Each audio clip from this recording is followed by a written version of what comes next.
Salam hər kəsə, hər vaxtınız xeyir olsun. Mən sizin informatika müəlliminiz Aynurə Fətəliyeva. Bilirsiniz ki, artıq magistr imtahanına çox az bir vaxt qalıb, bir aydan da az bir vaxt qalıb. Ona görə də hər bir sınavın, hər bir sualın, testin sizin üçün çox böyük önəmi var. Bugün bilirsiniz ki, Dövlət İmtahan Mərkəzinin magistr üzrə bir sınav imtahanı keçirilib və mən bugün sizə həmin sınav imtahanında olan sualların izahlarını verəcəm. Ola bilər ki, sualların nə bilim, verilməsində bəzən cümlələrin yeri dəyişik olar və yaxud ki, hər hansı bir testlərin, çünki tam olaraq kitabça əlimizdə yoxdur deyə biz əlimizdə olan versiyanı sizə təqdim edirik. Ona görə üzrlü sayarsınız. Mən hər bir sualı dayandırıb çəkəcəm ki, oradakı onlar haqqında məlumatları tapıb sizə göstərmə prosesim videonu uzatmasın. 21-ci sual əməliyyat sistemləri Windows ilə bağlı bir sualdır. Başlayaq sual izahına. Bizə deyir ki, doğru fayl adı deyil. Bu tip suallar qəbula çox düşür, keçən ildə düşmüşdü. Biz bilirik ki, fayl və ya qovluğun adında qadağan olunan, istifadə olunmayan simvollar var. Hansı ki, bu simvollar həm də faylın genişlənməsində də istifadə oluna bilməz. Bir də fayl və ya qovluğun adında qadağan olunan adlar var idi. Amma bunlar adda istifadə oluna bilməz, genişlənmədə istifadə oluna bilər. Bunu yadda saxlayın. Bunlar isə nə adda, nə də genişlənmədə istifadə oluna bilməz. İndi baxaq, burada yazılıb LTP 5. Tələbələr çaşır. Baxın, bizim versiyamız LPT-dir. Yəni, LPT 5 yazılsa siz onu istifadə edə bilməzsiniz. A variantı doğru fayl adıdır. B-də heç bir məhdudiyyət yoxdur. Rus dilində hər hansı bir klass sözü yazılıb. Burada heç bir məhdudiyyət görmürük. C variantı doğru cavab. Baxın, John istər balaca hərflə yazılsın, istər böyük hərflə. John qadağan olunmuş addır. D variantında PRN görürsünüz. Deyirsiniz ki, mənim bəs PRN də olmaz. PRN genişlənmədə olar. İkinci hissədə olar, adda olmaz. Burada John 5 yazılıb. Baxın, buradakı adları sadəcə buradakı yazıldığı formada istifadə etmək olmaz. Aydındır? Yəni, John Aynurə, John 5, John 4, John'un yanında, yəni buradakı adların yanında başqa bir simvollar yazılsa, o şəkildə istifadə oluna bilər. 21-ci sualın doğru cavabı oldu C variantı, John qadağan olunmuş addır. Keçək 22-ci suala. 22-ci sual kompüter şəbəkələri, lokal şəbəkələrlə bağlı bir sualdır. Kabellərlə bağlı bir sualdır. Bizə deyir ki, fiber optik kabellər haqqında səhv fikirləri seçin. Deməli, biz bilirik ki, söhbət şəbəkədən gedirsə, deməli, şəbəkədə mütləq informasiyaları, məlumatları ötürmək üçün bir ötürmə mühitinə ehtiyacımız var. Onlardan biri də təbii ki, kabellər idi və biz kompüter şəbəkələrində 3 növ kabeli öyrənirdik. Burulmuş cüt, yəni twisted pairləri, buna TP və yaxud da ki, UTP ilə deyirdilər, unshielded twisted pair. Baxın, UTP-də ekranlaşmış, ekranlaşmamış deyə 2 növ var. Sonra, koaksial kabel. Baxın, koaksialda diametri 0,5 cm nazik, diametri 1 olan yoğun. Yəni, koaksialda 0,5 cm-dir, belə desək ki, qalınlığı, diametri. Bir də var idi fiber optik kabellər, optik lifli kabellər. Deməli, bilirsiniz ki, fiber optik kabellər ən yüksək ötürmə sürətinə malikdir. Hətta bütün dünyanı əhatə edən şəbəkə bu kabellər vasitəsilə okeanların dərinliklərindən çəkilir. Sizə maraqlıdırsa, internetdə 468 kablo yazıb, türkçə bir video var ki, hansı ki, necə çəkilir bu proses, necə aparılır, onu göstərir, videoda baxa bilərsiniz. Baxın, fiber optik kabellərdə üstünlük nədir? Yəni, onu sürətli edən vasitə nədir? Burada informasiya elektrik siqnalları ilə yox, işıq siqnalları ilə ötürülür. Hətta türklərin bir sözü var, deyir ki, ışın hızında internet, işıq sürəti ilə gəldin elə bil. Və bir də biz bilirik ki, məsələn, türklərdə bir reklam var ki, fiber hızında internet. Yəni ki, informasiyanı çox böyük sürətlə ötürmə qabiliyyətinə malikdir. Bunun 2 növü var, bir modalı və çox modalı və fiber optik kabellər halqa və ulduz topologiyasında, ring və star topologiyasında istifadə olunur. İndi gəlin sualımıza qaydaq. Bu kabellərin qorunması zəifdir, əksinə qorunması güclüdür. Çünki bunlar elektromaqnit müdaxiləyə ən davamlı kabellərdən biridir. 2 növü var dediyi ekranlaşmış, ekranlaşmamış UTP-nin növləridir, səhvdir. Qalınlığı 0,5 cm-dir. Deməli, əslində standart olaraq UTP-də bir qalınlıq verilmir. Əksinə, onlar biraz daha nazik olurlar. Bu da səhvdir, bu koaksiala aiddir. 4 doğrudur. Optik kabellərdə ötürmə işıq siqnalları ilə həyata keçirilir. və ulduz və dairə topologiyasında dedi istifadə olunur. Bəli, sualın doğru cavabı C variantı 1, 2, 3. Yəni səhv olan fikirlər bax bunlardır. Keçək növbəti suala görə başımıza nə gəlir? 23. Gəlin bu suala baxaq. Üzülürsən. Deyir, akses cədvəlinə əsasən verilən sorğuya gələn yazıların sayını tapın. Görə burada bizdən nə istəyir? Deməli, baxaq. Birinci bizdən istəyir riyaziyyat kiçikdir coğrafiya. Baxın, riyaziyyatı coğrafiyadan kiçik olanlar kimdir? 1-dir, 3-dür. Sonra bunu ənd eləyirik, ənd. Yəni, ənd bilirsiniz də, bu tiplərdə ənd kəsişmədir. Or isə birləşmədir. Bu qədər öz tələbələrimə video çəkirəm ki, elə bilirəm, bunları sizə demişəm, ona görə hər dəfə vurğulamıram. Sonra yadıma düşür ki, mən hamı üçün video çəkirəm. Sonra, baxın nə var burada. Deməli, riyaziyyat böyük bərabər ədəbiyyat qarşısında not var. Baxın, yazılıb not, riyaziyyat, böyük bərabər ədəbiyyat. Not bilirsiniz ki, deyil deməkdir, inkar deməkdir. Not, riyaziyyat, böyük bərabər ədəbiyyat nə deməkdir? Yəni, riyaziyyatı ədəbiyyatdan böyük və ya bərabər deyil. O zaman bir ədəd digərindən böyük deyilsə, bərabər də deyilsə, nə ola bilər? Kiçik ola bilər də, düzdürmü? Riyaziyyat kiçikdir ədəbiyyatdan. Riyaziyyat ədəbiyyatdan kiçik olanlar kimlərdir? Bir dəqiqə, riyaziyyat ədəbiyyatdan kiçik olan 3-dən 4. Əgər bunu bu şəkildə tapa bilmirsinizsə, not yazın. Gedin riyaziyyatı ədəbiyyatdan böyük bərabər olanları tapın. Məsələn, riyaziyyat ədəbiyyatdan böyük olan 65-dir. 2-dir, 1-dir, 2-dir. Not 1-2 o deməkdir ki, artıq 1-2-ni yox, yerdə qalanları götür. Təbii ki, 1-2-ni inkar ediriksə, yerdə qalır 3 və 4. Yenə eyni şeyə gəlir, çıxır. Yəni, not, riyaziyyat böyük bərabər ədəbiyyat o deməkdir ki, əgər riyaziyyat ədəbiyyatdan böyük deyilsə, bərabər deyilsə, avtomatik kiçikdir. Mən də bilirsiniz ki, ortaq olanlardır. 1-3 ilə 3-4-ün kəsişməsi ortaq olanları sadəcə bizə 3-ü verir. Sonra bunu or eləyirik, yəni birləşdiririk. Coğrafiya böyük bərabər informatika ilə. Coğrafiyası informatikadan böyük bərabər olanlar 1-dir. Sonra 2-dir. Coğrafiyası informatikadan böyük bərabər 3-dür. Və salam. İndi 3 ilə də 1, 2, 3-ü or eləyirik, birləşdiririk. Birləşmədə hamısını götürürük, eyni olanları bir dəfə yazırıq. Sualın doğru cavabı olur 1, 2, 3. Baxın, əgər bu açıq sual kimi sizə verilsə, desə ki, hansı yazılar bu şərti ödəyir? Bəli, gedib 1, 2, 3-ü qaralanmalısınız. Amma desə ki, bu şərti ödəyən yazıların sayını tapın, ya da ki, neçə yazı bu şərti ödəyir, onda sadəcə sayını qeyd eləməlisiniz. Yəni, sualın doğru cavabı D variantı olmuş olacaq. 1, 2, 3, 3 dənə sətir bunu ödəyir. Və yaxud da ki, bunu qısa olaraq bu şəkildə də yaza bilərsiniz, deyim sizə. Sizə lazımdır riyaziyyatı coğrafiyadan kiçik olanlar ilk olaraq. Riyaziyyatı coğrafiyadan kiçik olanlar kimdir? 1-dir və 3-dür. Düzdürmü? İndi ənd, yəni bunlardan elə biri lazımdır ki, sizə not riyaziyyat böyük bərabər ədəbiyyatdan. Yəni, riyaziyyatı ədəbiyyatdan böyük ya da bərabər olmasın. Yəni, riyaziyyatı ədəbiyyatdan kiçik olsun. Bu ikisindən ənddir də, ənd odur ki, hər iki tərəf ödənməlidir. Bu ikisindən riyaziyyatı ədəbiyyatdan kiçik olan kimdir? Bu ikisindən riyaziyyatı ədəbiyyatdan kiçik olan sadəcə 3-dür. Yəni, biri silirsiniz, yerdə qalır sadəcə 3 bu şərti ödəyən. İndi sonra or eləyirsiniz bunu, yəni birləşdirirsiniz. Coğrafiyası informatikadan böyük bərabər olanlar. Əlinizdə bir dənə 3 var.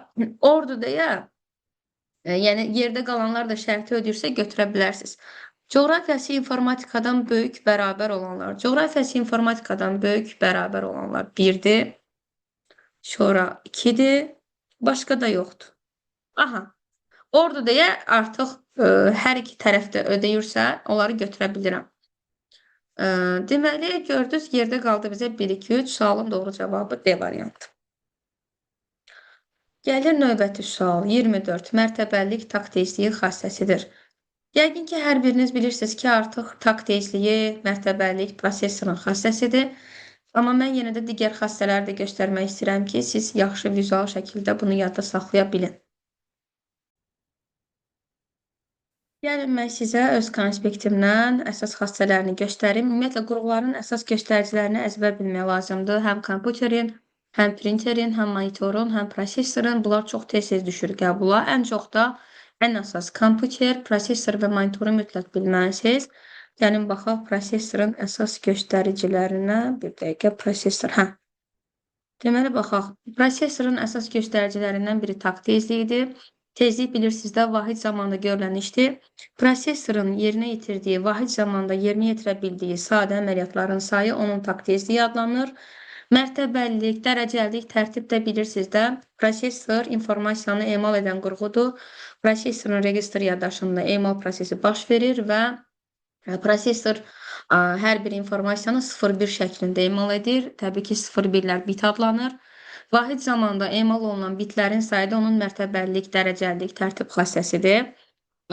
Daxili keş yaddaşının tutumu, işçi gərginliyi, əmrlər toplusu bunların hər biri prosesorun əsas xarakteristikalarıdır. Yəni, sualın doğru cavabı olur prosesor. Bax, belə kompüterində əsas göstəricilərini sadalayaq tez. Kompüterində əsas göstəriciləri onun işləmə sürətidir, məhsuldarlığı, yaddaşının tutumu, hesablama dəqiqliyi, əmrlər sistemi, iş etibarlılığı və qiymətidir.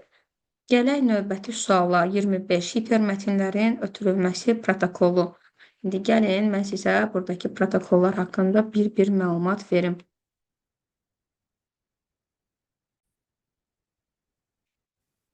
Protokol nədir? Protokolla bağlı iki tərif var, qəbula çox tez-tez düşür. Protokol şəbəkədə qurğuların bir-biri ilə ünsiyyət dilidir, ünsiyyət qaydasıdır. Məsələn, necə ki, iki insan arasında ünsiyyət dili varsa, onlar bir-birinə hər hansı bir, necə deyirlər, ünsiyyət vasitəsilə başa düşürsə, qurğular arasında da ünsiyyət dili var. Yəni, tutaq ki, daha doğrusu bu qurğuya hansısa bir fayl göndərmək istəyəndə, hər hansı bir ikisi arasında bir diyaloq yaranması zamanı bu protokollardan istifadə edilir. Son burada protokolun tərifi də əks olunur. Bunlar da məşhur protokollardır. Baxın, protokolun bir digər tərifi də budur. Eyni səviyyədə informasiya mübadiləsinin idarə olunması qaydası, bir də şəbəkədə kompüterlərin bir-biri ilə ünsiyyət dili. İndi gəlin biz protokollara baxaq. Deməli, internetin əsas baza protokolu, bu arada bunu da unutmayın. İnternetin əsas baza protokolu TCP və IP-dir. TCP Transmission Control Protocol, IP-də internet protokoldur. Burada hər bir protokol haqqında məlumat var. Onlara baxa bilərsiniz. Deməli, baxın, ən məşhur protokollar bunlardır. HTTP, elə bizdən bunu soruşur. Hypertext Transfer Protocol, hipermətinlərin ötürülməsi protokolu. Bu www xidmətinin protokoludur, Ümumdünya Hörümçək torunun. Bilirsiniz də, www xidməti o deməkdir ki, web sənədlərə, web səhifələrə əl yetərliliyi təmin edir. Yəni ki, internetdəki hər şey bizim üçün əl yetərlidir, əl çatandır bu xidmət sayəsində və bu protokol vasitəsilə hipermətinlər ötürülür. Yəni, məsələn, görmüsünüz, internetdə hər hansı bir yerə daxil olanda başda HTTP gəlir. Bax, o hipermətinlərin ötürülməsi protokoludur. Sonra məsələn, ən məşhur protokollardan FTP var, faylların ötürülməsi protokolu, SMTP var, elektron məktubların göndərilməsi, POP3 IMAP var, elektron məktubların qəbulu, NNTP var, telekonferensiya protokolu. Məsələn, onlayn dərs keçirik.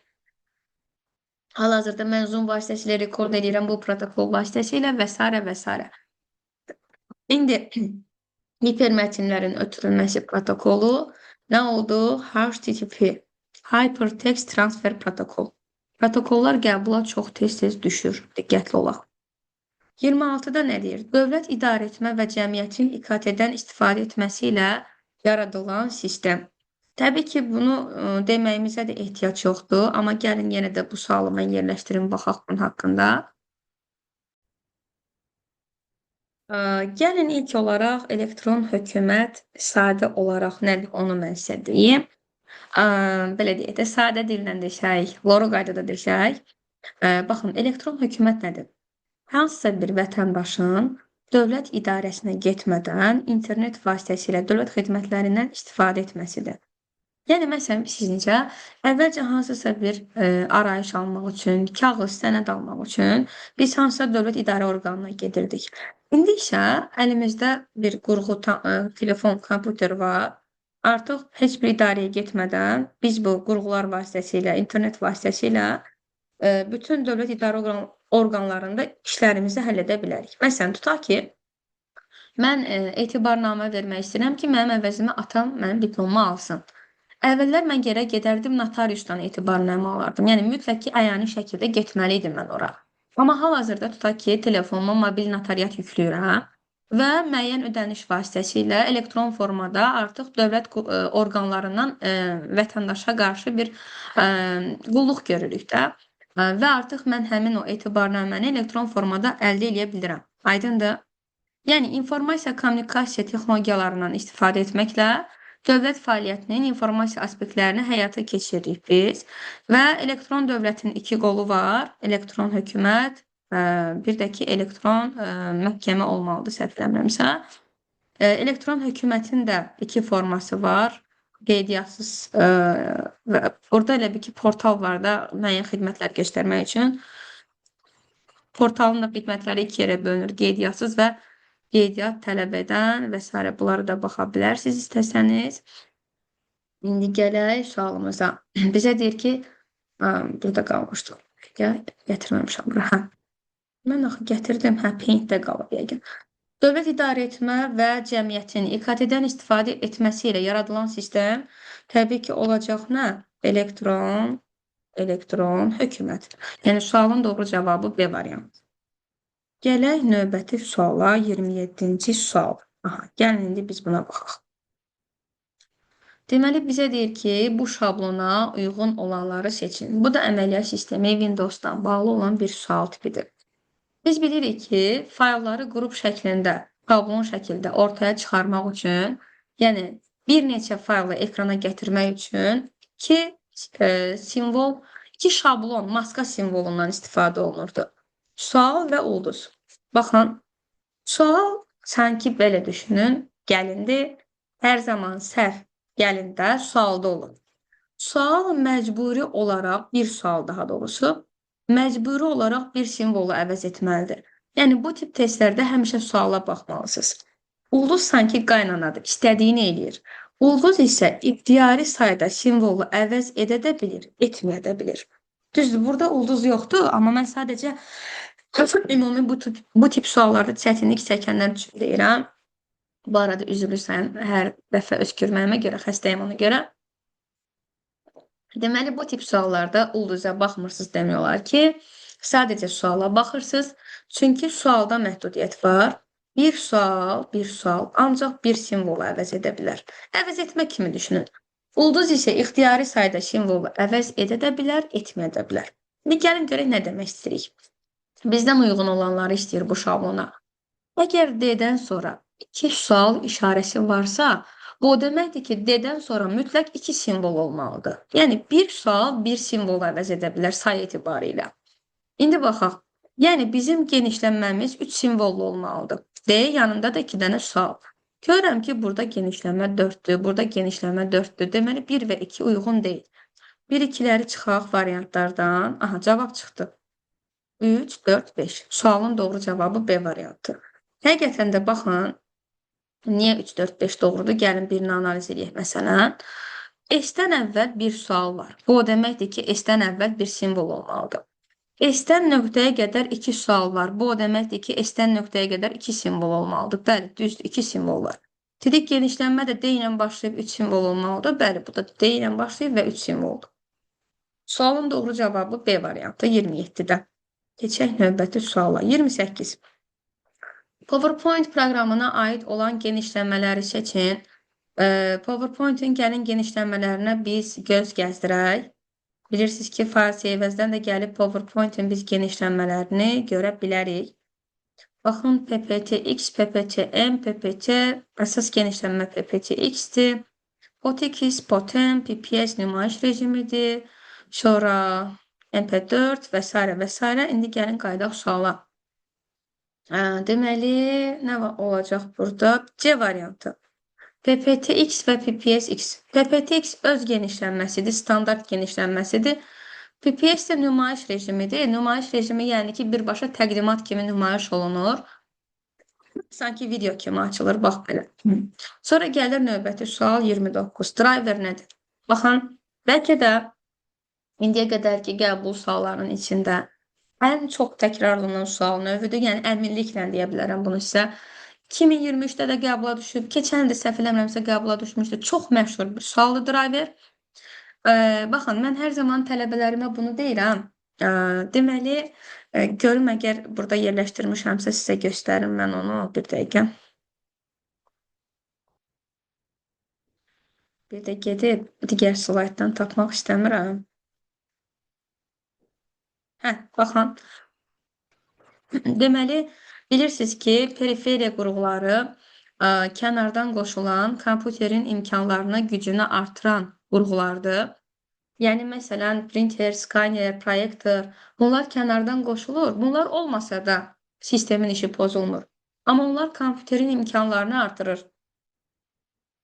Mən hər zaman tələbələrimə deyirəm ki, kompüter bizim kimi deyil, ağıllı qurğudur. Hər gördüyünü şap deyə tanımır.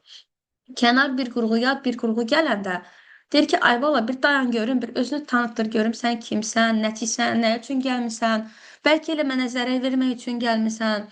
Yəni ki, bizim kimi şap deyə hər kəsi, hər şeyi həyatına almır.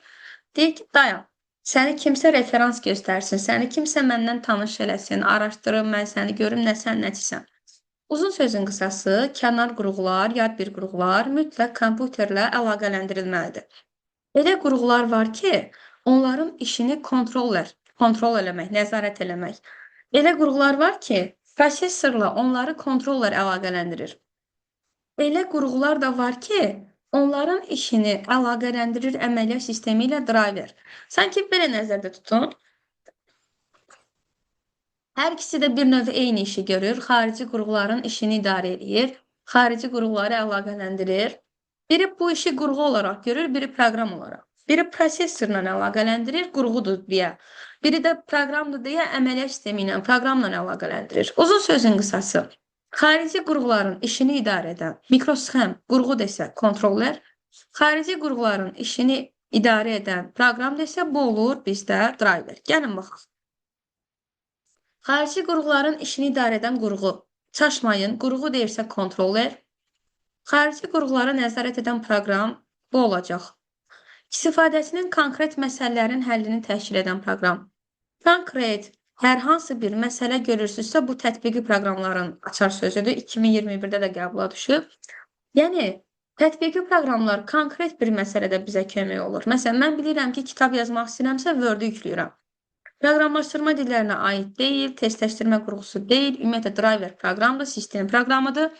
Abituriyentlərdə DİM-də driveri xidməti proqram kimi göstərirlər, amma magistrda çox bunu vurğulamırlar, sadəcə deyirlər ki, sistem proqramıdır. Nəsə ki, driver xarici qurğulara nəzarət edən bir proqramdır. 30-da nə deyir? İnformasiyanın növlərini seçin. İndi gəlin bunu da göstərək. Yenə reklamlar öz konspektimdən sizə göstərəcəm informasiyanın növlərini. Baxın, əgər siz də qısa şəkildə qəbula az qalıb hər bir mövzunun bu şəkildə qısa konspektini istəyirsinizsə və sonda da indi bunda yoxdur. Sonda da hər bir mövzunun video izahları var. Bütün qəbul sualları bu mövzu ilə bağlı, DİM-in model sualları, sınağı. Hər birini əldə eləmək istəyirsinizsə, bu nömrə ilə əlaqə saxlayın. Bax belə. Baxaq. İnformasiyanın bir varidi duyğu üzvlərinə görə növləri, duyğu orqanlarına görə növləri. Onlar 5 dənə idi. Vizual, dad, qoxu, audio, taktil. Bir də adicə informasiyanın növü deyirsə, bunu götürürük. Məntiqi, ədədi, mətin, qrafiki, audio, video, multimedia. Bunlar informasiyanın növləridir. İnformasiyanın formaları isə ən çox bu düşür. Analog və rəqəmsaldır. Aydındır. İndi gəlin baxaq sualımıza. Haradadır sualımız? Burada. İnformasiyanın növü. Üzrlü sayın. Aha. Daxili deyə informasiyanın bir növü yoxdur. Xarici deyə bir növü yoxdur. Mətin, səs, qrafiki, ədədi. Başqa şey qalmır onsuz. 2, 4, 5, 6. Sualın doğru cavabı D variantı. Keçək növbəti suala. 31-ci sual. File Explorer proqramının görünüş rejimləri və formaları ilə bağlı uyğunluğu müəyyən edin. Yəni, bu görünüş rejimlərinə baxaq, sonra suala cavab taparıq. Mən hara gedim? Bir dəqiqə.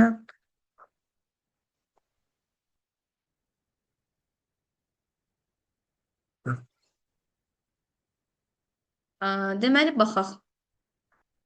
File Explorer bilirsiniz ki, fayl və qovluqların açılmasını təmin edir və burada artıq command bar var.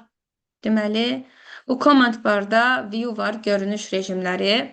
Biz qovluğun tərkibində olan obyektlərin görünüşlərini buradan seçə bilərik. Bu arada File Explorer haqqında deyim. File Explorer, məsələn, necə ki, qovluq dəmiyyətdə PDF-in, musiqinin, təqdimatın açılması üçün bir proqrama ehtiyacımız varsa, qovluqların açılmasını təmin edən standart proqram da File Explorer-dır. Yəni, əməliyyat sistemi ilə birgə quraşdırılır, sistem proqramıdır. Standart proqramdır, qovluğun açılmasını təmin edir. Burada Command Bar deyə bir hissə var, File Explorer-ın öz interfeysində. Burada View var, qovluğun tərkibində olan obyektlərin görünüşünü tənzimləmək üçün. Var burada Extra Large Icons, nisbətən böyük, Large Icons, daha doğrusu Extra Large çox böyük. Large Icons nisbətən böyük. Medium bilirsiniz, ortadır. Small var, list var, details var. Tiles var, content var. Small'a baxaq. Small adından da görünür. Piktogramlar, simgələr kiçik ölçüdə olur. Burada sıralama soldan sağa olur. Yəni sətir üzrə baxın. 1, 2, 3, 4. Hətta indi mən seçəcəm. Baxın, seçimi görün necədir. Bir də var list. Tələbələr ən çox bu ikisini qarışdırır. List siyahını sütun üzrə düzür. Yuxarıdan aşağı düzür. Sanki sıralamaya baxın. Burada sıralama yuxarıdan aşağı olur. Sonra var details. Adından da görünür. Detallarla, təfərrüatlarla götürür. Hətta biz burada məsələn filtrləmə apara bilərik. Məsələn, tutaq ki, müəyyən, məsələn, bizə lazımdır təkcə RAR faylları. Biz ona filtr tətbiq elədik və sadəcə RAR fayllarını gördük. Yəni, filtr tətbiq etdiyimiz tək görünüş rejimi detailsdir. Tiles var. Bir dəqiqə filtri deaktiv eləyəm. Baxın, tiles var. Tiles odur ki, proqramlar orta ölçüdə olur. Dərhal faylın sağ küncündə onun ölçüsü yazılır, sağ aşağı küncündə və adı hiss olunur. Hiss olunur, yox görünür. Mənə fikir verməyin, gezdə artıq bilmirəm də danışıram. Sonra gəlir content. Contentdə nə zaman zolaqlar görsəz, bilin ki, bu contentdir. Görsünüz, sanki hər bir fayl bir zolağın, çərçivənin içərisindədir. Baxın, hər bir fayldan sonra sanki xətt çəkilib. İndi gəlin sualımıza cavab tapaq. İkonlar əlifba sırası ilə düzülür. Təfərrüatlı məlumatlar əks olunur. İkonlar cədvəl ardıcıllığı ilə düzülür. Obyektlərin həcm, son düzəliş tarixləri əksini tapır. Filtr vermək mümkündür. Filtr vermək mümkündür deyirsə, bu olacaq details. 2C olanları saxlayaq. Sonra, ikonlar cədvəl ardıcıllığı ilə düzülür. Yəqin ki, bunu kontentə götürür. Çünki orada gördünüz də kontentdə xəttlər var idi, sanki cədvəl kimi. Əlifba sırası ilə düzüləndə bu da listdir. Onsuz da orada da təfərrüatlı məlumatları görmürdük. 1A, 2C, 3B. Sualın doğru cavabı A variantı. Keçək növbəti suala, 32-ci sual. Şəkildə verilmiş əmrlər hansı lent qrupuna aiddir? Təbii ki, picture shape görürüksə bu illustration'da, amma yenə də baxın. Yadımızda qalsın, image lent qrupu sadəcə PowerPoint-dədir.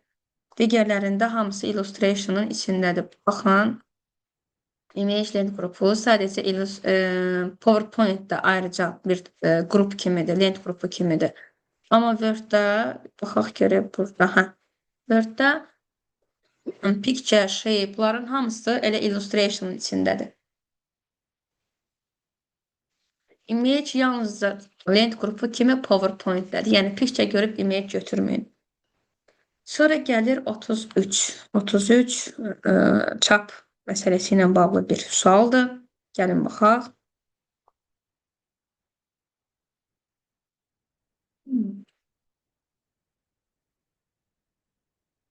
Deməli, nə deyir bizə? Verilmiş fraqmentə əsasən tək səhifələrin çapı üçün neçə A4 vərəqi tələb olunur? Kopya sayımız 2-dir. Kopya sayımız 2-dirsə, onda cavabımız mütləq 2-yə bölünməlidir. 5-i çıxırıq. Niyə görə? Çünki bilirsiniz də, çap məsələsində biz səhifə sayını tapıb, ən sonda kopya sayına vurub, alırıq cavabı. Bununla bağlı mənim geniş bir videom var, Instagramda baxa bilərsiniz. Və səhifə sayını kopya sayına vurub cavabı tapırıq deyə, hər zaman cavabımız mütləq kopya sayına bölünməlidir. Buna diqqət yetirin. Atanda da məqsəddə atın. Yəni ona görə 5 avtomatik sildik. Elə olur ki, inanın ki, sırf bunu bildiyinizə görə hesablamadan cavabı tapırsınız. Yəni yadınızda qalsın ki, print məsələsində atanda da belə atın. Sizin cavabınız hər zaman kopya sayına tam bölünməlidir. Yazılıb burada 1,3-10. Bu bilirsiniz də nə deməkdir? Yəni birinci səhifəni çap edəcəm. Bir də 3 və 10 da daxil olmaqla bütün aralıqdakı səhifələri çap edəcəm. Amma bizə deyir ki, tək səhifələri çap elə. Yəni od yəni tək deməkdir. Bunlar arasında təklər 1, 3, 5, 7, 9. 5 dənə səhifədir. Yəni say etibarilə mən 5 səhifə çap edəcəm. Düzdürmü? Birinci həmişə səhifə sayını təyin edirsiniz. Getdi ikinci bu hissəyə one side. One side bir üzlü çapdır. Yəni A4-ün sadəcə ön üzünə çap et. Yəni arxa üz boş qalsın. Yəni birinci səhifəni birinci A4-ə, üçüncü səhifəni ikinci A4-ə. One side-da bilirsiniz də heç nə etmirsiniz. Çünki sizə səhifə sayı qədər A4 lazımdır. Üçüncü bu hissəyə baxırıq. One page per sheet. Bu da o deməkdir ki, bir A4-də bir səhifə çap et. Yenə one page olanda heç nə etmirik. Ən sonda səhifə sayına, yəni 5-i vururuq kopya sayına. 5 dəfədə 2. Kopya 2 o deməkdir ki, hər səhifədən bilirsiniz də 2 nüsxə, 2 kopya çıxar. 5 dəfədə 2 bizə verir 10-u. Sualın doğru cavabı A variantı 10. Keçək növbəti suala. 34. A simvolunun 16-lıq kodunu tapın. Hə. Bu sualla bağlı yaxın günlərdə mən öz sosial şəbəkələrdə paylaşımlarımı eləmişdim. İstəyən sosial şəbəkələrimi bura tag edəcəm. Onları izləyə bilər videonun açıqlama hissəsinə. A simvolunun 16-lıq kodunu tapın. Bu, ASCII cədvəli ilə bağlı bir sual tipidir. İndi gəlin bu suala cavab vermək üçün biz öz konspektimizə müraciət edək.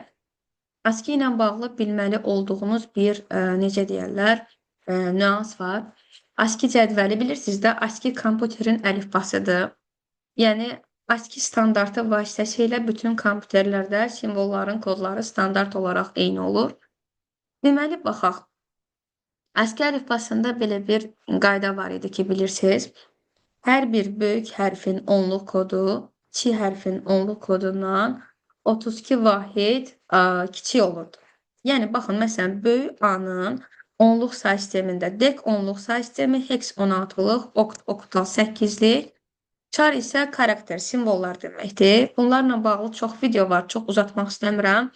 İstəsəniz, yenə deyirəm, sosial şəbəkələrdə bunlarla bağlı geniş videolarım var, baxarsınız. Deməli, ASCII əlifbasında hər bir simvolun kodları əks olunur. Və ta ki, burada əgər böyük hərfin onluq kodu 65-dirsə, siz kiçik hərfin onluq kodunu tapmaq istəyirsinizsə, böyük hərfin onluq kodunun üzərinə 32 gəlməlisiniz və sizə verəcək kiçik hərfi. Bu, bütün hərflər üçün keçərlidir.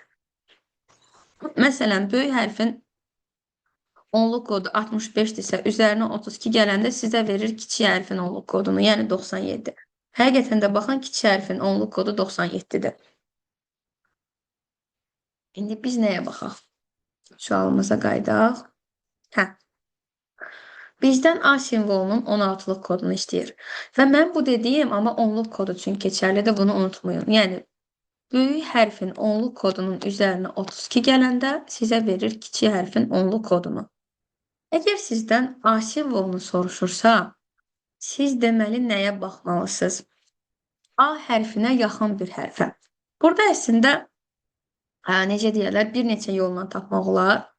Məsələn, böyük A hərfinin onluq kodunu istəyir. Siz kiçik A-dan 32 çıxa bilərsiniz. Burada böyük A-nı tapıram.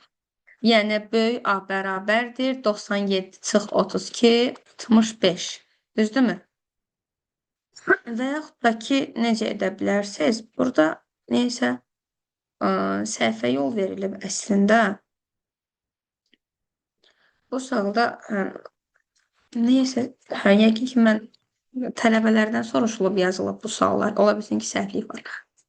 Baxın, burada böyük B-nin onluq kodu olmalıdır 66. Kiçik B-nin də onluq kodu olmalıdır 98. Aha. Tutaq ki, əgər B-lər verilibsə, məsələn, böyük B hərfi verilibsə, burada heç kiçik A-ya ehtiyac da yoxdur. Böyük B 66-dırsa, böyük A ondan əvvəl gəlir. Deməli, böyük A da 65 olmalıdır. Bu şəkildə də gedə bilərsiniz. Yəni, sizə verilən cədvəldəki ipuclarından yapışırsınız da. Yəni, böyük A-ya yaxın sizin ən qısa tapa biləcəyiniz şey nədir? Ya kiçik A-dan gəlib tapa bilərsiniz, ya böyük B-dən gəlib tapa bilərsiniz. İndi baxaq. Uzun sözün qısası biz bildik ki, böyük A-nın onluq kodu 65-dir. Amma ehtiyatlı olaq, bizdən 16-lıq kod soruşulur. 16-lıq kod. Deməli, nə iş görürük? 65 ədədini çeviririk 16-lıq say sisteminə. Bilirsiniz ki, onluq say sistemindən digər say sistemlərinə keçid zamanı bölmədən istifadə olunur. Yəni, mən 65-i bölürəm 16-ya. 65-i 16-ya böləndə 4 dəfə düşür. 4 dəfə 16, 64. Bir dənə qalıq qalır burada. Qalığı dariyə alırıq. 4-ü əslində 16-ya bölməliyik, amma bölə bilməyəndə bölməni dayandırıb tərs harcılıqla düzürdük. Natamam qismətdən başlayıb. Yəni 65-in 16-lıq qarşılığı bizə verdi 41. Sualın doğru cavabı B variantı. İndi buna oxşar bir sual 2021-də də qəbula düşmüşdü. Davam edək. Növbəti sual. 35-ci sual. Palitralarla bağlı sual. Gəlin baxaq buna.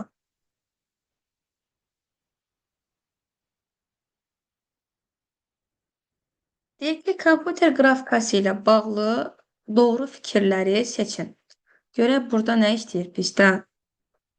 Gəlin mən bunu sizə dimdə göstərim elə. Dimdə hər biri əks olunub divin öz kitabında. Baxın, rəng modelləri haqqında burada danışır. Gördüyünüz kimi. Deməli, rəng modellərindən məsələn iColor var. iColor bilirsiniz də. iColor-da 2-3-16 rəng var. Burada hər bir pikselin həcmi 2 byte yer tutur. Sonra Truecolor var. Burada 24 bitdi. 2-24 rəng çaları var. Sonra bilirsiniz ki, RGB rəng modeli var. RCB rəng modeli var. CMYK rəng modeli var. Baxın, hər biri burada əks olunub. Hər birinin necə istifadə olunduğu, harada istifadə olunduğu yazılır. Baxın. RGB, belə desək ki, rəng modeli additiv rəng modelidir. Additiv, yəni, belə desək ki, rənglərin toplanması ilə alınır. Gəlin bir dəqiqə mən bu sualın vizual olaraq da sizə göstərim slayddan. Daha sonra slayda qaydaq, misala qaydaq.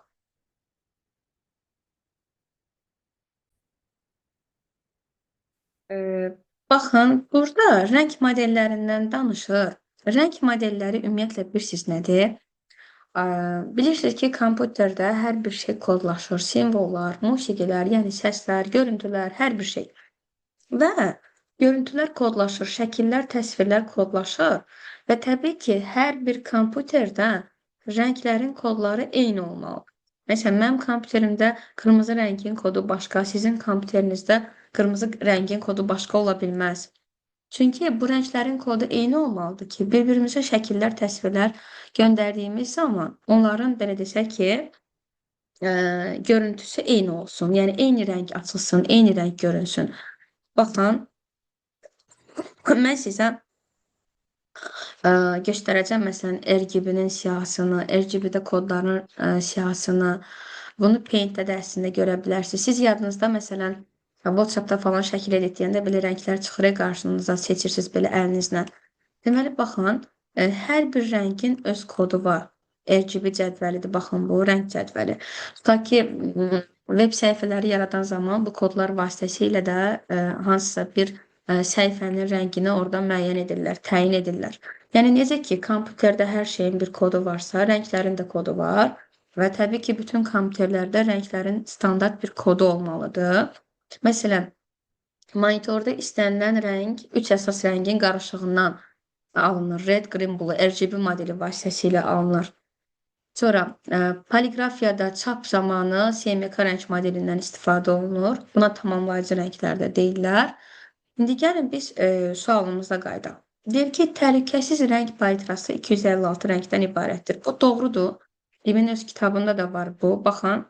Deyir ki, təsvirlərin internetdə nəşri üçün onların təhlükəsiz rəng palitrası adlanan palitrada yaradılması əhəmiyyətlidir. Deyir ki, bu indeksli palitranın variantıdır. Təsvirlərin faylları veb qrafikasında minimal ölçüdə olduğuna görə onların indeks palitrası tərkibinə daxil edilməsi mümkün deyil. Bunun üçün vahid palitra, təhlükəsiz palitra istifadə olunur.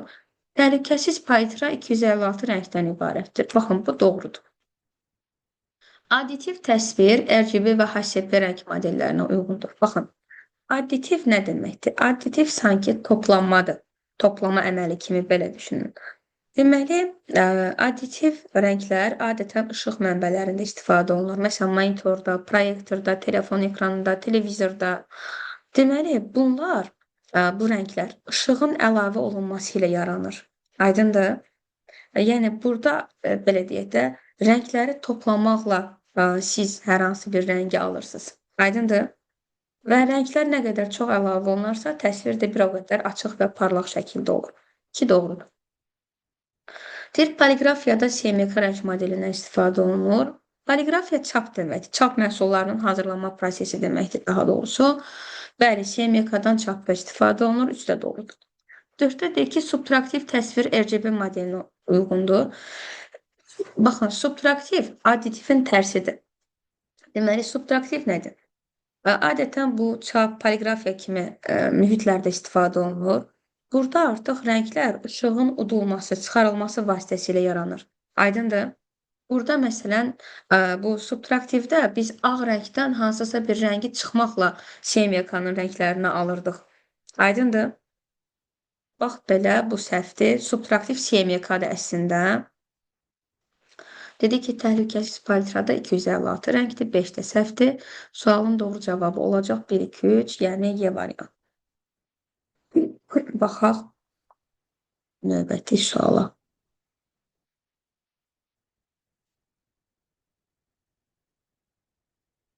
%36-da deyir ki, simsiz şifrələmə vasitələrini seçin. Bu da yeni, belə desək ki, bizim yeni mövzumuz var. Bilirsiniz ki, qəbula salınıb artıq bu ildən magistrlara informasiya təhlükəsizliyi. Onunla daha doğrusu bağlı bir sual tipidir. İndi gəlin biz bu suala aydınlıq gətirək, izah verək. Baxaq. Ümumiyyətlə, simsiz şifrələmə vasitələri nə deməkdir? Bilirsiniz ki, məsələn, hal-hazırda biz şəbəkə vasitəsilə dünyanın bir başından digər bir başına məlumatlar ötürürük. Təbii ki, bu məlumatların bəziləri həqiqətən də çox önəmli məlumatlar ola bilər, bizim üçün həyati önəmi ola bilər və artıq bilirsiniz də, mənfi, necə deyərlər, mənfi şeylər daha çoxalıb da. Yəni, başqa biri bizim həmin o məlumatlarımızı ələ keçirmək istəyər, şəbəkəni, məsələn, sındırıb, qırıb və yaxud da ki, şəbəkədə hər hansı bir əməliyyatlar aparıb bizim məlumatlarımızı ələ keçirmək istəyə bilər. Ona görə də təbii ki, simsiz şifrələmə vasitələrindən istifadə olunur. Ümumiyyətlə, simsiz şifrələmə vasitələri nə deməkdir? Simsiz şəbəkələrdə, məsələn, tutaq ki, biz ən çox internetə qoşulmaq üçün istifadə etdiyimiz texnologiyalardan biri, məsələn, Wi-Fi-dir. Bu zaman simsiz şəbəkələrdə məlumatın məxfiliyini və bütövlüyünü təmin edən vasitələr, texnologiyalardır. Yəqin ki, siz birinci mövzunu əsas anlayışları keçəndə misallarda oxuyurdunuz da, deyirdi ki, şəbəkə ilə ötürülməzdən əvvəl informasiya ilə kodlaşdırılır ki, yəni informasiyaları, məlumatları təhlükəsizlik üçün kodlaşdıra bilərlər, şifrələyə bilərlər və biz indi həmin o simsiz şifrələmə texnologiyalarının vasitələrini seçə bilərik. İndi gəlin görək bu vasitələrin hər biri hansı mənaya gəlir və yaxud da ki, ən çox şifrələmə, simsiz şifrələmə texnologiyası hansılardır, ən çox istifadə olunanlar və s. və s. Deməli, burada olacaq simsiz şifrələmədən VPA, hara getdi? VPA, sonra web, bir də ki VPA 2. Deməli, belə desək ki, əslində web çox köhnə bir şifrələmə üsuludur. Bunun şifrəsi çox asan qırılır. Artıq demək olar ki, o qədər texnologiya inkişaf edib ki, günümüzdə təhlükəsiz sayılmır, amma yenə də təbii ki, köhnə də olsa simsiz şifrələmə üsuludur. Sonra gəlir burada VPA, deməli Wi-Fi Protected Access. Bu isə VP nəzərən nisbətən daha güclü bir şifrələmə sistemidir və artıq demək olar ki, bu da öz əhəmiyyətini itirib. Bu da köhnə qurullarda istifadə olunurdu. İndi hal-hazırda demək olar ki, VPA 2-dən, 3-dən istifadə olunur. Deməli, bu ən güclü versiyalardan biri hesab olunur və uzun illərdə təbii ki, istifadə olunub. Ev və ofis Wi-Fi-larında, internetlərdə internet şəbəkəsində geniş istifadə olunub. Bax belə. İndi gəlin biz digər variantlardakı verilənlər haqqında məlumat verək sizə. 36-cı sualda doğru cavab 2-5 oldu. Yenə deyirəm, internet şəbəkəsində, tutaq ki, Wi-Fi texnologiyasında məlumatın təhlükəsizliyi üçün şifrələmə üsullarından istifadə olunur. 2-5-6 da həmin şifrələmə üsullarından biridir. Bəs VPN nədir? Virtual Private Network-dur bu. Deməli, bu nə edir? İnternetdə məlumatları, informasiyaları şifrələyir. Sanki onun üzərini, belə desək ki, gizli bir tunel kimi örtür. İstifadəsinin IP adresini gizlədir. Yəqin ki, xatırlayırsınız, geçsin o günlər gəlməsin. O 44 günlük vətən müharibəsi ərəfəsində, o müharibə ərəfəsində təbii ki, biz internetə daxil ola bilmirdik və VPN-lərdən istifadə edib, öz IP ünvanlarımızı gizlədib, internetə qoşulurduq, başqa bir ölkə seçib. Bax, belə. Sonra burada IDS var. Deməli, bu nə iş görür bəz? Bu da şəbəkədə hücum və kənar müdaxiləni aşkarlayan bir sistemdir. Şifrələmə eləmir, sadəcə hücumları izləyir və xəbərdarlıq eləyir. Bir də web var. Web də şifrələmə deyil, yəni webdəki hər hansı bir internet deməkdir də, yəni web, internet, yəni belə desək. Nə oldu bizdə cavab? 2-5-6, belə. Davam eləyək. Burada hanı bizdə? 37. Slaydların nümayiş vaxtını tənzimlənməsi hansı əmr vasitəsilə həyata keçirilir? Deməli, slaydların nümayiş vaxtının tənzimlənməsi nədir? Bu, rehearse timing vasitəsilə həyata keçirilir. Ümid edirəm ki, düz tələffüz etdim. Gəlin buna baxaq, deməli, görək mahiyyəti nədir? Bunu biz hardan görə bilərik? Bir dəqiqə bunu istədim.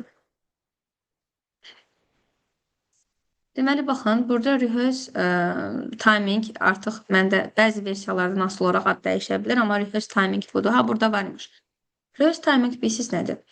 Sanki elə bil ki, siz təqdimatın nümayişini mouse-la yox, müddətlə, vaxtla idarə etmək istəyirsiniz və sanki burada artıq bir praktika edirsiniz. Praktika edirsiniz və məsələn, təqdimatı özünüz şifahi şəkildə danışırsınız, görəsiniz ki, hər slayda nə qədər vaxt gedir? Bu çox tez-tez düşür. Çox vaxt şəkil versiyasında düşür. Sən keçən il sınavlarda falan bu şəkil versiyasında düşmüşdü. Baxın, burada praktika edirəm. Mən hal-hazırda danışıram.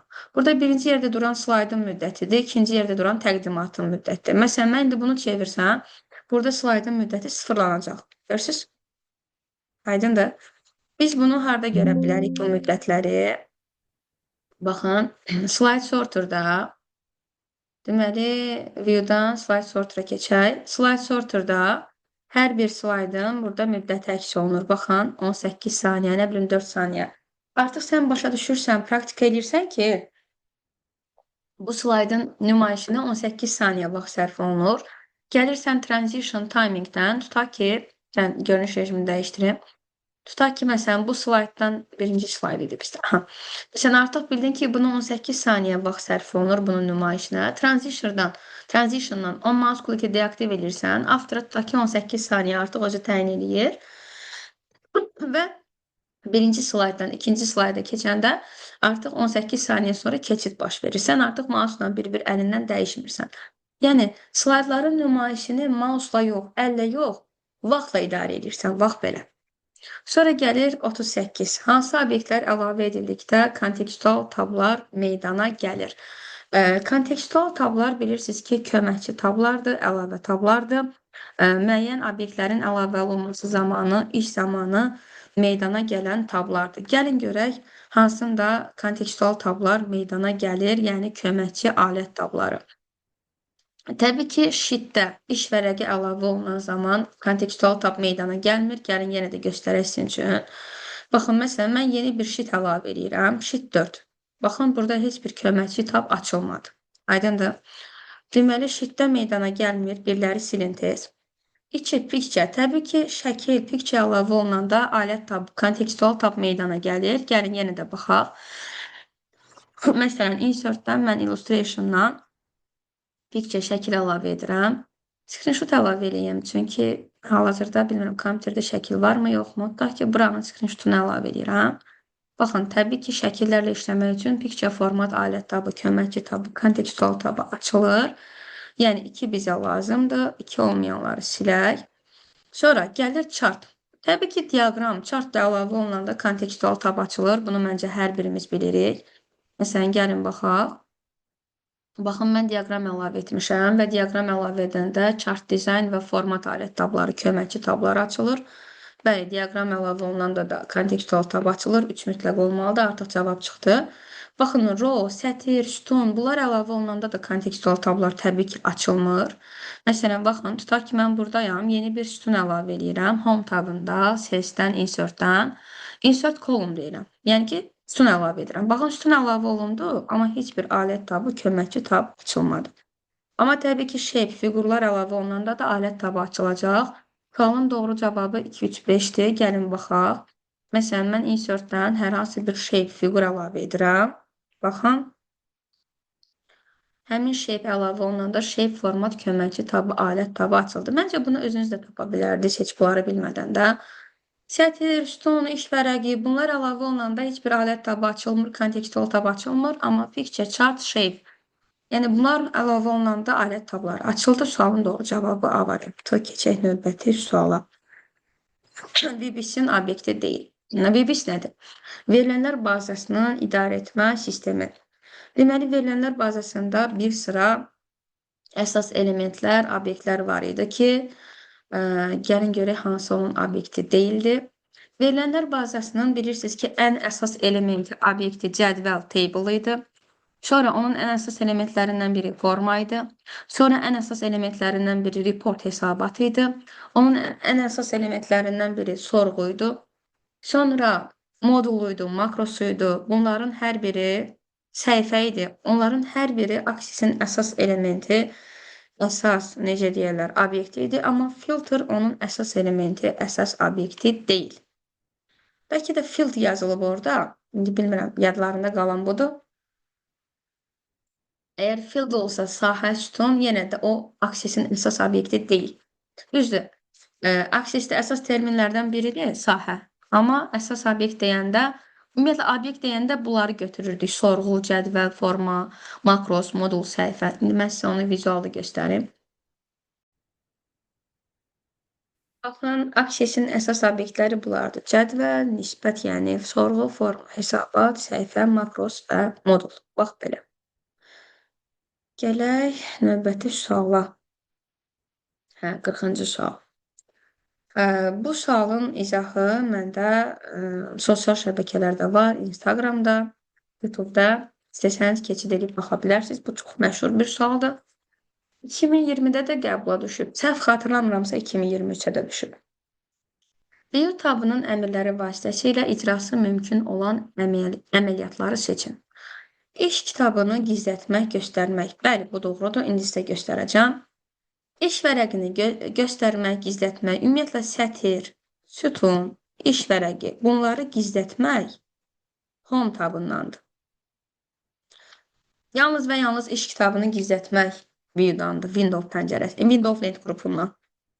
İş kitabını yadda saxlamaq, yəni ki, book'u yadda saxlamaq deyir. Təbii ki, bu da fayldan save vasitəsilə həyata keçirilir. Səliqəsiz yazdım. Aha. Düstur sətrini, formula barı göstərmək, gizlətmək. Bəli, bu da view-dan mümkündür. İş vərəqinin tor xətlərini göstərmək, gizlətmək. Bəli, bu da view-dan mümkündür. Sualın doğru cavabı 1, 4, 5, yəni D variantı olacaq. İndi gəlin biz baxaq, görək burada nədən danışır. İş kitabını göstərmək, gizlətmək. Gəlin mən bunu sizə göstərim. Deməli, baxın. Başqa bir dənə də bu qaçın mən sizin üçün. Burada biraz şəxsi məlumatlar var. Nə açım mən? Başqa bir kitab açım onda bir dəqiqə. Hə. Deməli, baxın, mən indi book 2-ni gizlədəcəm. Videoya gəlirəm. Burada window lent qrupundan deməli hide var. Baxın, hide window. Gizlədirəm bunu. Baxın, book 2-ni gizlədəcəm. Gördünüz? Təzədən buradan view'dan, window'dan, burada unhide olmalıdır. Unhide window.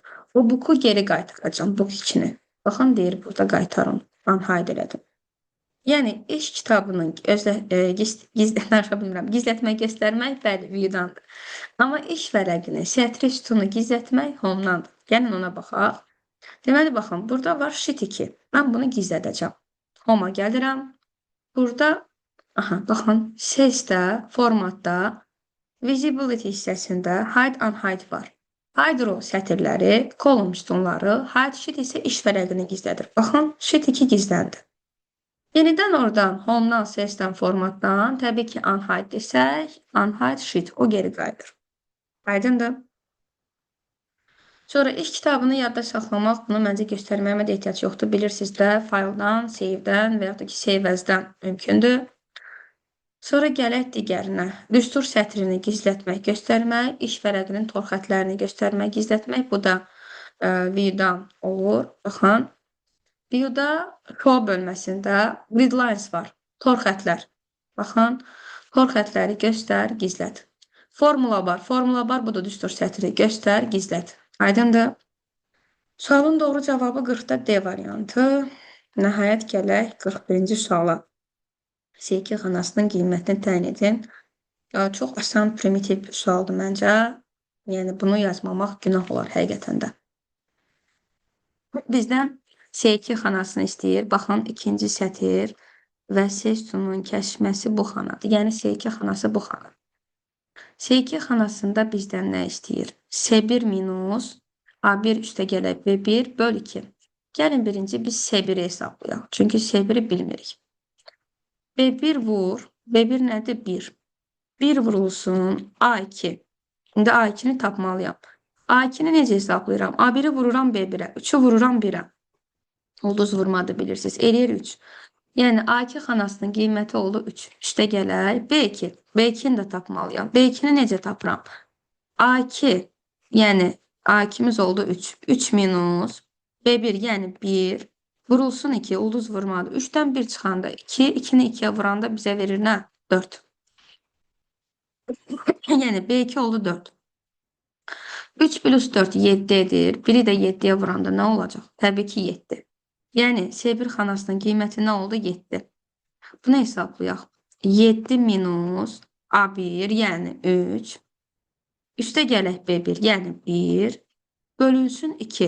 Slash bölməli də bilirsiniz. Amma sağa doğru əyilmiş slash. Fikir verin buna. Bölünsün 2. Baxaq, birinci mötərizənin içini həyata keçiririk. 3-dən 1-i topladıq 4. Bölünsün 2. Bilirsiniz ki, birinci vurma, bölmə, sonra toplama, çıxma. 4-ü 2-yə bölürük. 2. 7-dən də 2 çıxırıq. Sualın doğru cavabı 5. Yəni, 41-ci sualın doğru cavabı olur 5. Həqiqətən də çox asan bir sualdır. Ciddən, yəni bunu yazmamaq günah olar. 42-ci sual, bu da çox sadə bir sualdır. Aşağıdakı hansı üsullar vasitəsilə mətni redaktə etmək mümkündür? Baxın, deməli, burada print screen yazılıb, screen lock yazılıb. Təbii ki, bilirsiniz ki, yəni bunlar heç bir, belə desək ki, mətn redaktəsində önəmli bir rol oynamır. Gəlin baxaq. Bir də deyir ki, deməli, mətni seçmək və klaviaturadan simvolları daxil etmək. Təbii ki, bəli. Burada mətn redaksiyasını həyata keçirə bilərik biz. Baxın, göstərim sizə. Məsələn, nəyi göstərək? Elə bunu göstərək. Məsələn, baxın. Tutaq ki, buradakı hər hansı bir ifadəni səhv yazmışam. Mətni seçdim və klaviaturadan nələrsə daxil elədim və redakt elədim. Sonra qayıdaq suala, burada qaldı. Print screen düyməsi. Print screen nə iş görür? Print screen Windows 11-də sadəcə ekran təsvirinin qeyd olunmuş hissəsini buferə göndərmək üçündür. Baxın, məsələn, print screen-i vuraq. Belə bir ifadə görünür, belə bir vizuallıq görünür daha doğrusu. Biz qeyd olunmuş hər hansı bir hissəni buferə yerləşdirə bilərik. Sonra print screen getdi. Screen lock nədir bəs? Screen lock odur ki, ekranın təbii ki kilitləmək. Bu da təbii ki redaktor ilə əlaqəsiz bir şeydir. 4. Seçilmiş mətn fraqmenti üzərində backspace düyməsini sıxmaq. Bəli. Bilirsiniz ki, backspace kursorun solundakını, delete isə kursorun sağındakı simvolu silir. Mən sizə ekran klaviaturası vasitəsilə bunu göstərim. Baxın. Deməli, backspace kursorun solundakını silir. Özləri də bunun qəbul sualı olub. Delete isə kursorun sağındakı simvolu silir. Bax, belə. Yəni, sualın doğru cavabı olacaq 1 və 4.42-də. Nəhayət keçək 43-cü suala.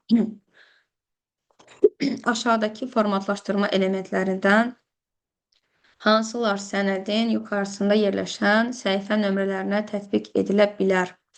Əslində, bu sualı mən keçən ilk sınaqdan götürdüm. Sərlövhələrə tətbiq edilə bilər deyir. Əslində, eyni mahiyyətə gəlir.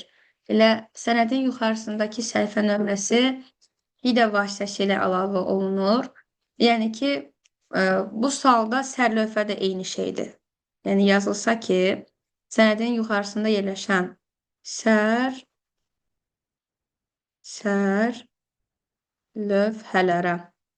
sərlövhəyə yazaq daha doğrusu. Sərlövhəyə tətbiq edilə bilər. Yəni, hidəyə tətbiq oluna bilən şeyləri soruşur. İndi gəlin biz buna baxaq. Yəni, sərlövhə də yazsa, səhifə nömrəsi də yazsa eyni şeydir. Baxaq. Format shape, fiqur formatı. Gəlin baxaq. Təbii ki, yəni, fiqur formatının nə əlaqəsi var, amma yenə də göstərim sizin üçün bunu.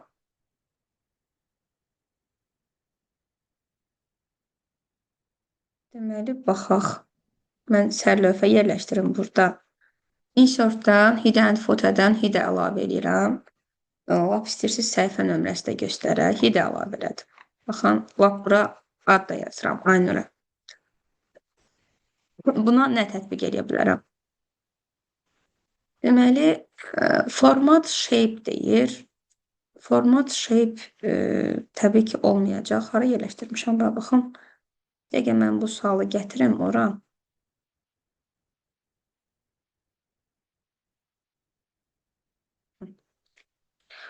Format shape təbii ki nə əlaqə səhifə nömrəsinə? Bold, italic, font type, font color və font size. Bu mümkündür. Yəni, biz onu qalın yaza bilərik, kursiv yaza bilərik, şriftin tiplərini dəyişə bilərik, şriftə rəng verə bilərik, şriftin ölçüsünü dəyişə bilərik. Baxın, göstərim sizə. Məsələn, mən burada şriftin tipini dəyişə bilərəm. Aydındır. Onun ölçüsünü dəyişə bilərəm. Gördüyünüz kimi, elə səhifə nömrəsinə də fərqi yoxdur. Sonra bunun rəngini dəyişə bilərəm. Aydındır. Bax, belə. Bunlar mümkündür. Sonra, wrap text. Wrap text nədir? Deməli, wrap text odur ki, mətnlə hansısa bir fiqur əlavə olunubsa, onlar arasındakı münasibətləri tənzimləməyə imkan verir. Baxın, burada wrap textin aktiv olması üçün biz müəyyən fiqur elementi əlavə etməliyik. Gəlin, bura məsələn, müəyyən bir fiqur obyekti əlavə eləyək.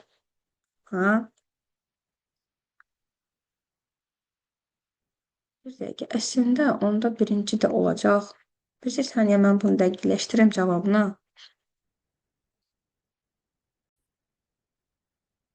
Yox, düz yanaşmışam. Əslində sual tam olaraq əlimdə deyil deyə bilmirəm. Amma ki, Bu keçən il də düşmüşdü deyə bu sınaq. 2024 yazılımına baxmayın, 2025'ti bu. Burada bu sual var idi deyə dedim, yəqin ki o sualın eynidir. Baxaq görək. Hə. Wrap text mətni keçir. Siz necə? Əslində, ha, burada biz tutaq ki əlavə elədik, məsələn, fiqur, ə, fiqur əlavə elədik. Amma bizə deyir ki, nəyə tətbiq edilə bilər? Məsələn, yerləşən səhifə nömrəsinə və yaxud da ki, sərlövhəyə nə tətbiq edilə bilər? Axı format shape o səhifə nömrəsi fiqur deyil. Yəni orada biz necə fiqur formatı verək və yaxud ki, wrap textdədir ki, fiqurla mətn arasındakı əlaqə biz orada necə ona bu formatı tətbiq edə bilək? Amma məsələn, ola bilər paraqrafdan line spacing, sətr arası boşluq, bir də 5-dən text alignment-dan biz onu düzləndirə bilərik və ona kölgə effekti verə bilərik, sərhəd xətti qoya bilərik. Sualın doğru cavabı 2, 4, 5-dir. Gəlin mən göstərim bunu sizə. Baxın. Deməli, məsələn, bu səhifə nömrəsidir. Siz buna təyin edə bilirsiniz qalınlıq, nə bilim, şriftin tipi, şriftin məsələn ölçüsü, aydındır. Və yaxud da ki, buna tətbiq edirsiniz paraqrafdan, məsələn, line spacing, sətr arası interval, gördüyünüz kimi. Sonra nə var idi orada? Buna tətbiq edə bilərsiniz, məsələn, sərhəd xətti, çərçivə xətti. Buna tətbiq edə bilərsiniz, məsələn, shading, arxa fon, mətnə fon kimi. Belə bir şeylər.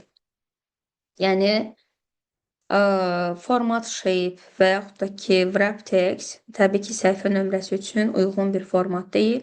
Sualın doğru cavabı 2, 4, 5-dir. Gəlin bir də bunu sizə mən tam olaraq izah edeyim. Ola bilər ki, sizin beyniniz qarışa bilər. Çox bir, necə deyərlər, normal bir şeydir.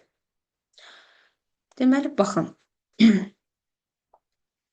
Bizdə sərlövhədə yerləşdirilmiş səhifə nömrəsinə nə tətbiq edilə bilər, onu soruşur. Təbii ki, səhifə nömrəsi fiqur deyil, biz ona format shape tətbiq eləyək. Wrap textdəki, wrap text bilirsiniz nədir? Məsələn, tutaq ki, mən bir fiqur elementi əlavə eləmişəm. Bir dəqiqə buradan çıxam.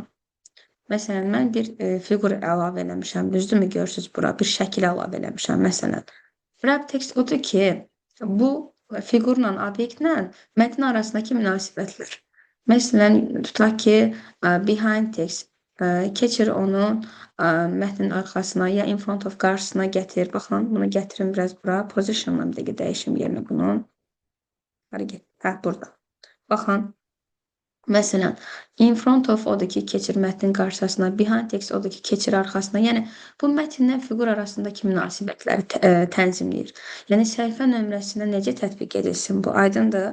Amma biz səhifə nömrəsini qalın yaza bilərik, onun şrift tipini dəyişə bilərik, ölçüsünü dəyişə bilərik, şrift ölçüsünü, şrift rəngini dəyişə bilərik. Onunla sətr arasında boşluğu tənzimləyə bilərik line spacing-dən. Ya da ki, onu düzləndirə bilərik sağa sola mərkəzə, ya da ki, sərhəd xətti əlavə edə bilərik, ona kölgə effekti verə bilərik. Sualın doğru cavabı 2, 4, 5. Gəlin, hətta mən sizin üçün yeni bir səhifə yaradım. Orada yeni bir sərlövhə olaraq səhifə nömrəsi əlavə edim. Məsələn, belə. Baxın, bu səhifə nömrəsindən mən nələr tətbiq edə bilirəm. Bunu mən qalın yazdım, kursiv yazdım, rəngini dəyişdim, aydındır. Sonra sətr arası line spacing boşluğu dəyişdim. İndi burada mətin yoxdur da. Border, sərhəd xətti əlavə etdim mən buna. Shading verdim, kölgə effekti verdim, aydındır. Bax, belə bir şeydir. Biraz sizi çaşdıra bilər. Gələk növbəti son 2 sualımız qalır. 4-cü suala. Çox asan bir sualdır, algoritmlə bağlı bir sualdır.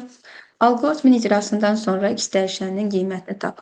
X-in qiyməti 2-dir, düzdürmü? Yazılıb x bərabər x vur, x ulduz vurmadı bilirsiniz. 2 vur 2. X-in qiyməti nə oldu? 4. X-ə yeni qiymət aldıqsa əvvəlkini silirik. Burada da yazılıb ki, x bərabər x vur x vur x. Sanki x kubunu hesablayırsınız. Yəni 4 vur 4 vur 4. 4'ü 3 dəfə özünə vursaq bizə verəcək 64. X'in son qiyməti nə oldu? 64. Sualın doğru cavabı 64. Çox asan bir sualdır. Nəhayət, son olaraq gəlir 45-ci sual. Gəlin buna baxaq. Deyir ki, 45-də kompüterin arxitekturasına əsasən uyğunluğu müəyyən edin. Əslində mən indiyə qədər arxitektura ilə bağlı qəbulda sual görməmişəm açığı. Amma ola bilər ki, yenə də düşə bilər. Baxın, kompüterin arxitekturası dediyi budur. Bəs mən böyüdüm ekranı, siz yaxşı görün. Kompüterin arxitekturası deyəndə biz 3 əsas hissəni götürürük. Onun hesab və məntiq imkanları, aparat vasitələri və proqram vasitələri. Deməli, baxın, Neyman arxitekturası başqadır. Neyman arxitekturasına görə kompüter 2 hissədən ibarət. Əgər desək ki, kompüter arxitekturası bu 3 hissəyə bölünür. Hesab məntiq imkanları, aparat və proqram vasitələri. Hesab məntiq imkanların hansı alt bölmələri var? Əmr sistemi, verilənlərin formatları, işləmə sürəti, aparat vasitələri, qurğuların hansı hissələri var? Kompüterin strukturu, yaddaşın, giriş-çıxışın təşkili, idarə etmə prinsipləri. Bəs yaxşı, proqram vasitələri hansı hissələrə bölünür? Əməliyyat sistemləri, proqramlaşdırma dilləri, tətbiqi proqram təminatı. Gəlin indi biz sualımıza cavab danışa bilmirəm artıq. Sualımıza cavab axtaraq. Deməli, hesab məntiqi imkanları deyəndə götürürük əmrlər sistemini, sonra götürürük verilənlərin formatlarını və işləmə sürətini, yəni 1-ə uyğundur A və B. Sonra aparat vasitələri deyəndə götürdük kompüterin strukturunu, yaddaşın, giriş-çıxışın təşkilini və idarə etmə prinsiplərini. Burada nə var? Yaddaşın təşkili var bir dənə, 2-yə C uyğun gəlir. Sonra proqram vasitələri deyəndə də dedik götürürük əməliyyat sistemini, tətbiqi proqram təminatını və proqramlaşdırma dillərini. 3-ə də uyğun gəlir D və Y. Aydındır? Yəni, buradakı bu cədvələ əsasən biz suala cavab tapırıq. Kompüterin arxitekturası baxın budur. Yəni 45-ci sualda doğru cavab oldu 1AB, 2C, 3D. Bax belə, bununla da artıq sınağımızın izahı yekunlaşdı. Ümid edirəm ki, sizin üçün aydın başa düşülən izah olar. Əgər nə isə başa düşməsəz, mütləq şərh bölməsinə qeyd edin, mən sizin üçün izah verəm. Çünki bunu həm əlimdə bir yazdım, vaxt məhdudiyyəti var deyə, həm də ki, izah videosu çəkirəm. Gecənin bu saatidir deyə biraz qüsurlarım, qəbahətlərim ola bilər, onu üzrlü sayarsınız. Və sosial şəbəkələri açıqlama bölməsində tağ edəcəm, yerləşdirəcəm linkini, mütləq ki, izləyərsiniz. Oradakı videoları izləmədən imtahanı getməyin, çox şey qaçırarsınız. Özünüzə yaxşı baxın, növbəti videolarda görüşmək ümidi ilə.